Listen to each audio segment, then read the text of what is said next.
Hey everybody, it's Kelly. Welcome back to another episode of Ask a Therapist.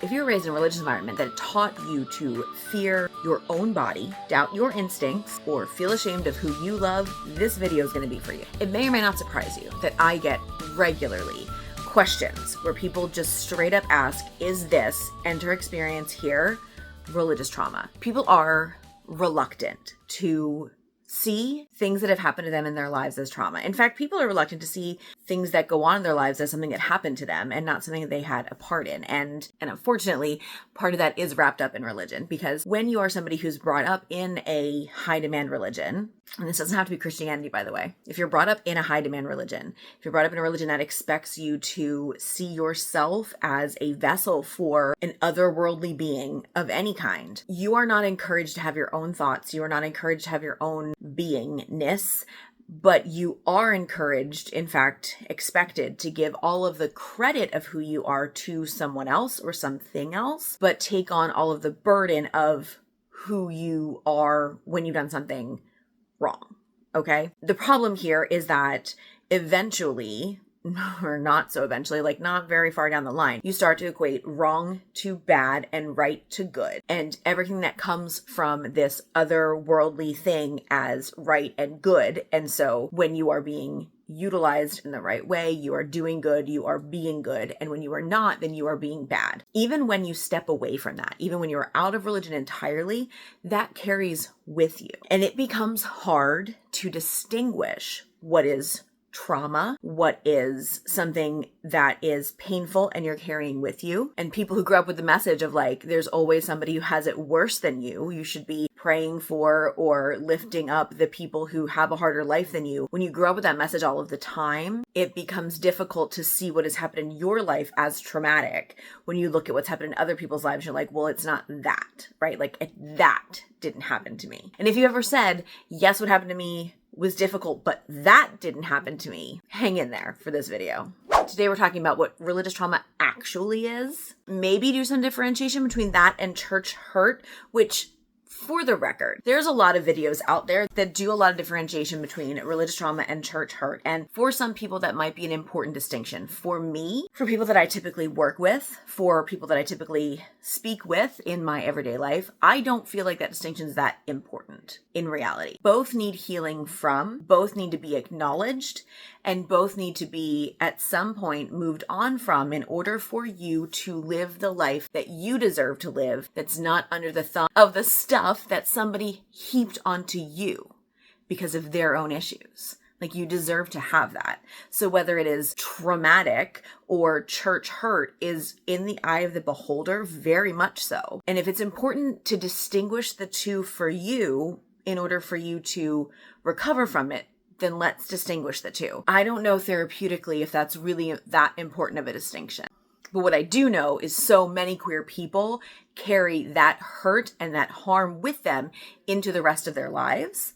So it becomes something that we need to talk about with regularity. All right, the definition we are going to use for religious trauma itself is: religious trauma is the emotional, mental, and sometimes physical harm caused by rigid, authoritarian, or abusive religious systems, especially when identity, autonomy, or sexuality are suppressed. It's not always about one event. It doesn't have to be about one thing that like you can point to and say, this thing happened and it really effectively traumatized me. It can be small things, microaggressions over a long period of time, over a short period of time.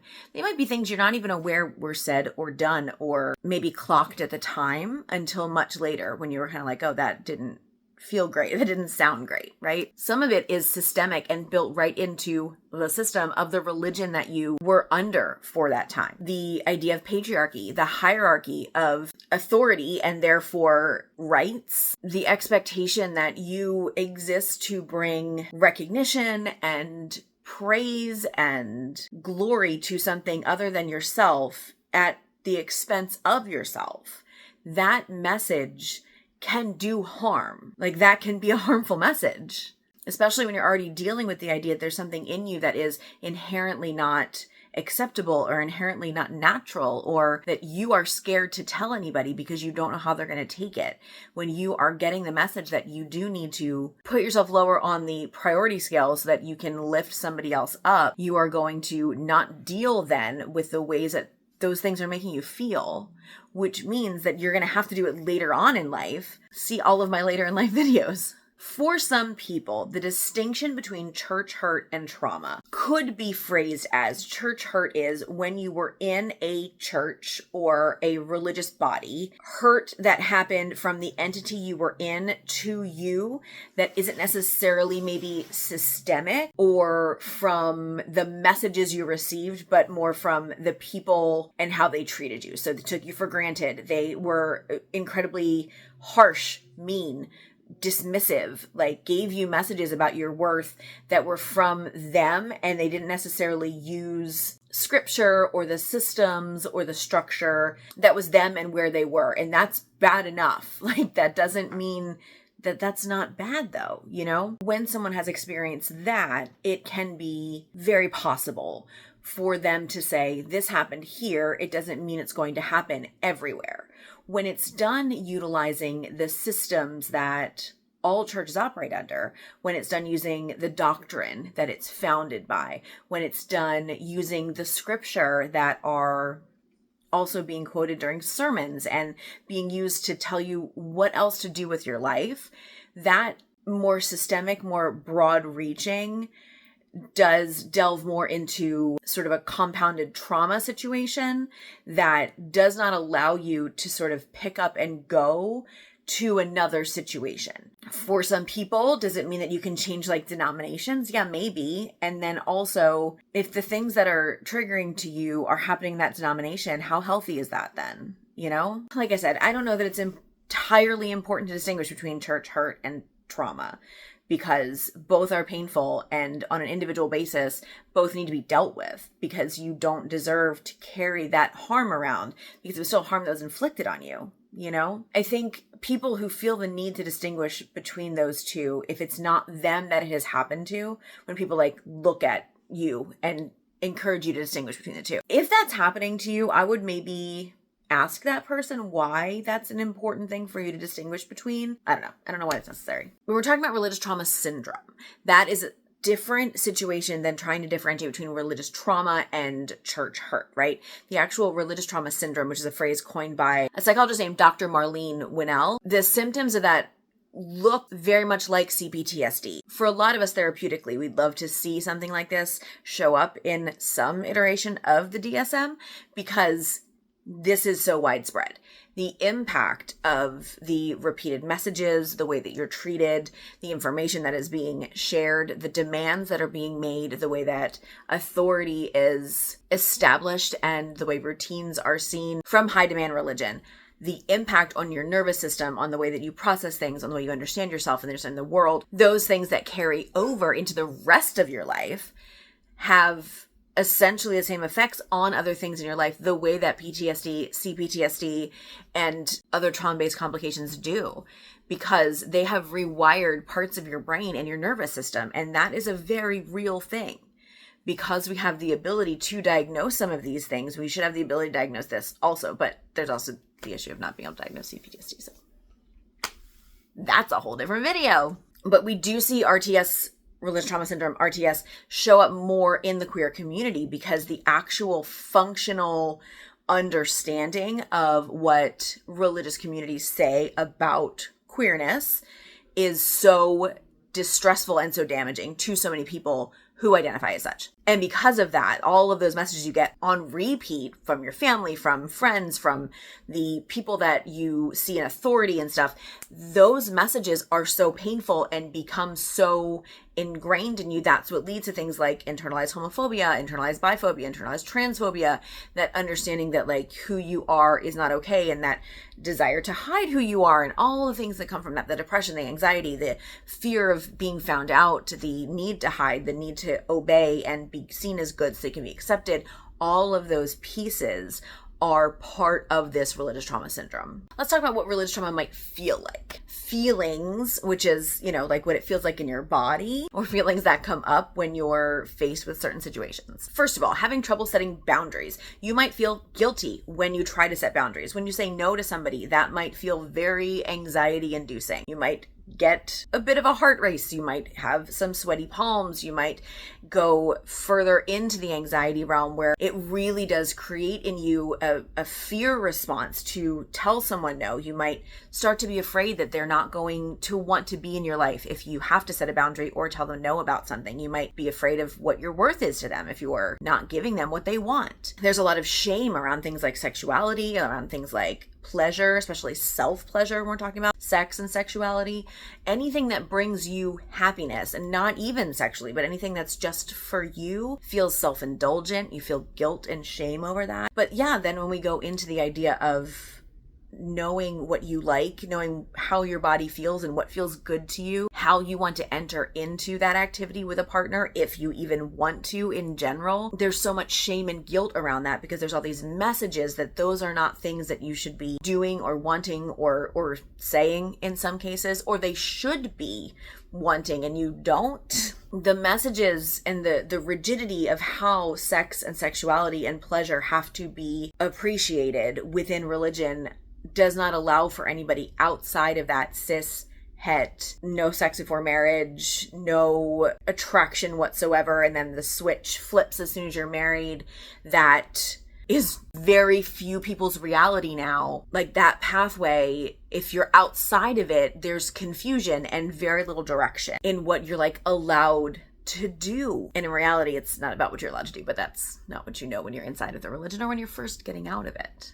You might have difficulty trusting yourself and your decisions. In fact, you might have difficulty trusting that it was a good idea for you to leave in the first place if you have left, or that you want to leave if you think that you might want to. You might know somebody who left and see what their life is like and either buy into, or if you don't buy into, still mimic the conversation of like, well, their life is obviously more sad because they don't have the hope of the religion that we're in, or, like maybe you've lost contact with them because you're not allowed to be talking to them. The fear of losing that support network if you were to leave the religion, or once you have the reality that they're not in your life anymore because you're not doing what they wanted you to do. That doubt of yourself can really have an impact on much of your mental well-being. If you want to stay in communication with family that still holds the beliefs that you have walked away from, that can lead to a lot of problems. In fact, within the queer community, so very often, we've all seen it, right? We've all heard the stories or seen it in our own lives or our friends' lives where a family member clings so hard to their religion that they're willing to let go of their relationship with their child or their best friend or their parent or somebody who has walked away and also told them that they're not cisgender or they're not heterosexual. And they come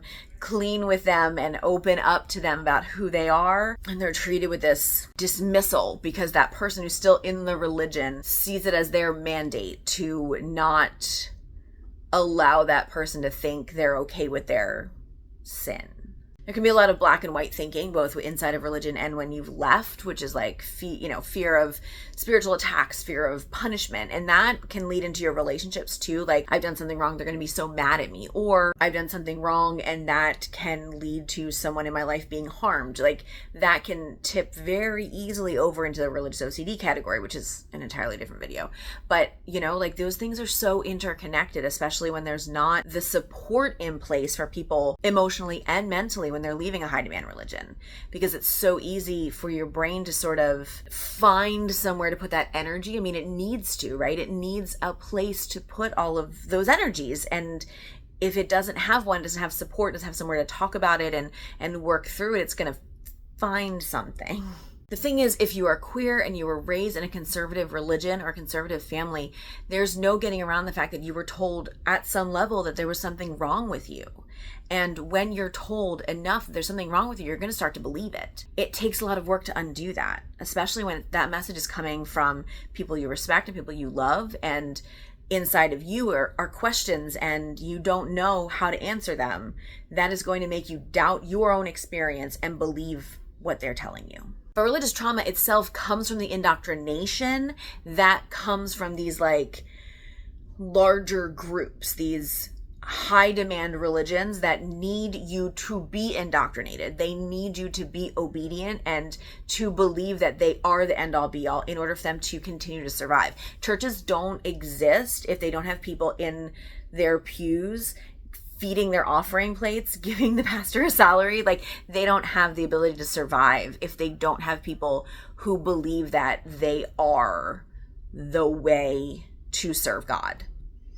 So they do, on some level, have to convince you that you need them. Because if you don't need them, then why would you go? Because it's definitely not for like the uplifting message you're getting about your queerness. It's not for the, okay, we'll accept you, but you can't be in leadership. Like, it's not for the social activism that they're out there en masse, like working for all of the people who are marginalized right now, right? It's not for those things, because that's not happening on a large scale in churches in general. The repeated messages that you have to suppress yourself and suppress your sexuality, suppress your understanding of the world in general, and suppress your questions about that can be so hard to handle. I'll have people say, like, I don't ever remember getting a sermon about me going to hell because I'm queer. And you might not have. That doesn't mean that that message didn't come through. That doesn't mean that you didn't hear people talking and you didn't hear the implied nature that, like, if you don't do it this way, you're wrong, and this is the only way you can do it. And, oh, do you remember that one person who used to be here, and then, you know, like, she and her husband divorced and now she's with that woman. Do you know what I mean? You don't have to hear it from a pulpit to know what they're saying and know what their opinion is, because at some point people are talking about it, because that's what people do, is they talk about other people. It doesn't have to be an overt message for you to have understood that internally, and then your emotions to follow that and your assumption about yourself to follow that. It doesn't have to be an overt message. It's about repeatedly understanding the othering that is happening. The reason this is so damaging is because children, it doesn't have to start as a child, but children in general are taught to distrust themselves, lean not on your own understanding, right? Like, you're not allowed to trust what happens in you. You have to trust what everyone else is telling you. It's so connected to that bodily autonomy thing that we talk about, right? We don't talk to kids about things like consent and bodily autonomy. And, you know, you've got this person who, if you grew up in church and your parents grew up in church and your grandparents were there, and it's like that family church vibe, you've got like somebody who knew your mom since they were little, and you might not know them, but like you're expected to hug them, and you don't have the bodily autonomy to be like, don't touch me, right? You don't have the ability to make the decisions that you don't want to participate in this activity because it's going to look bad if you're not there. You don't have the ability to think for yourself because you're told thinking for yourself is selfish. You internalize those messages of biphobia, of homophobia, of transphobia, and you internalize the understanding that there is no real way for you to be acceptable in this environment except to hide yourself. That's the only option. And it becomes second nature to hide yourself. That carries on once you've left.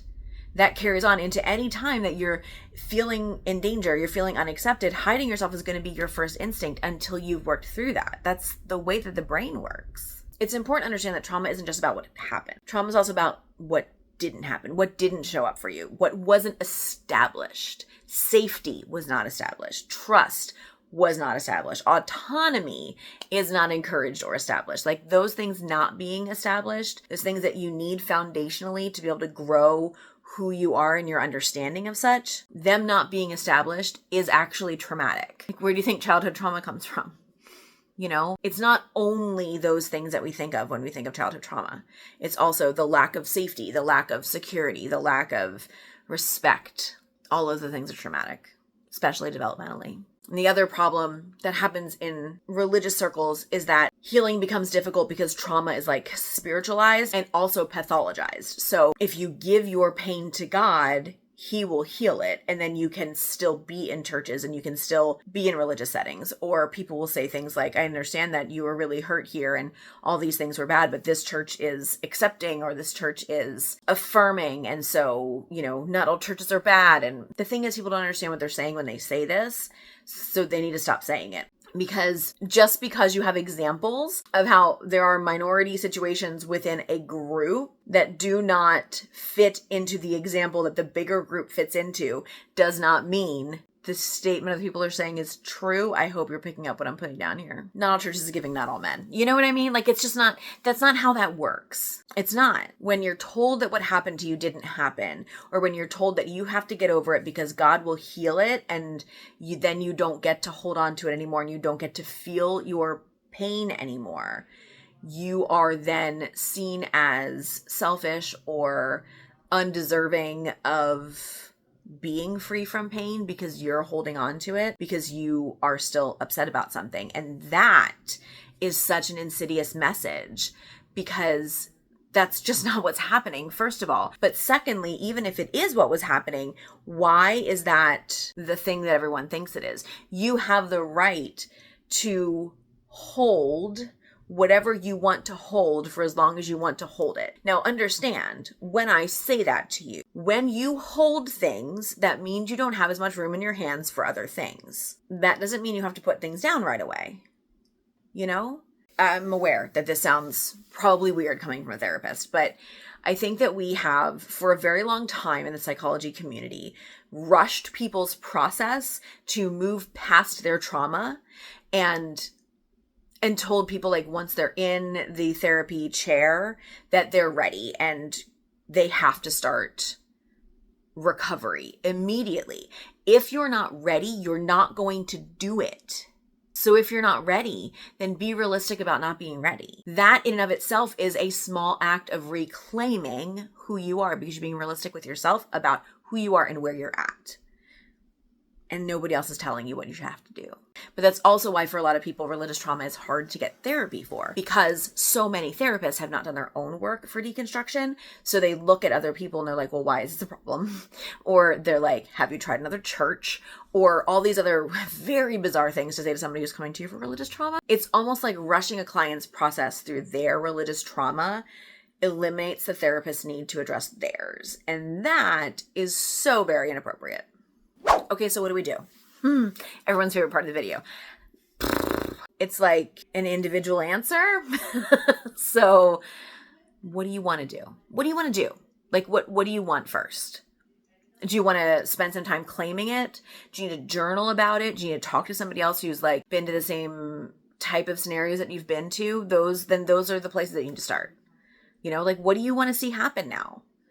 Do you want to just walk away and never think about it? I mean, you can do that. Every choice has an impact on your life. So if you choose to walk away and not deal with it, then at some point when these things pop up and your assumptions about like good and bad and obedience and acceptance come up into your relationships, and you're going to have to deal with those things because those are still there, you know, and they do impact your relationship and they will impact your partner, and you'll have to deal with that then. But you have the right to do that. Like, you have the right to decide that. And should you decide at some point that you don't want to do that, there's things like therapy, group therapy, there's Facebook groups and Discord servers. And I know I talk about this a lot in a lot of my videos, and I know for some people those forums haven't been great, and I understand that, because you can't necessarily vet everyone who's in those public forums, and there might be some people in there who are very unhealed and very difficult to take when your emotions and your trauma is running so high. Heard.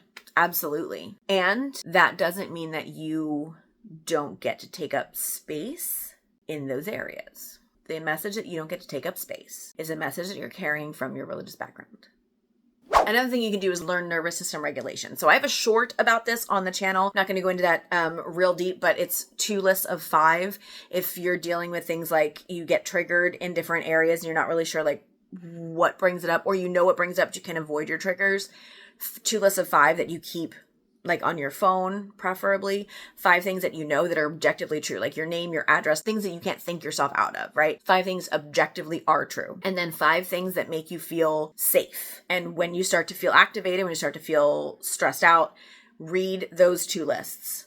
Read through them. Just keep reading through them at a pace that is steady and calming, and watch your breath. There's so many breathing and grounding exercises out there. If you have one that works best for you, go ahead and drop it in the comments below. I'm sure other people can benefit from it. maybe go ahead and start a thread on the community tab if you want to. There are so many grounding techniques out there, and I would love to start sharing them. Okay, if any of this resonated with you, please understand that you are not alone. You are not unworthy of love, and you are not wrong in who you are.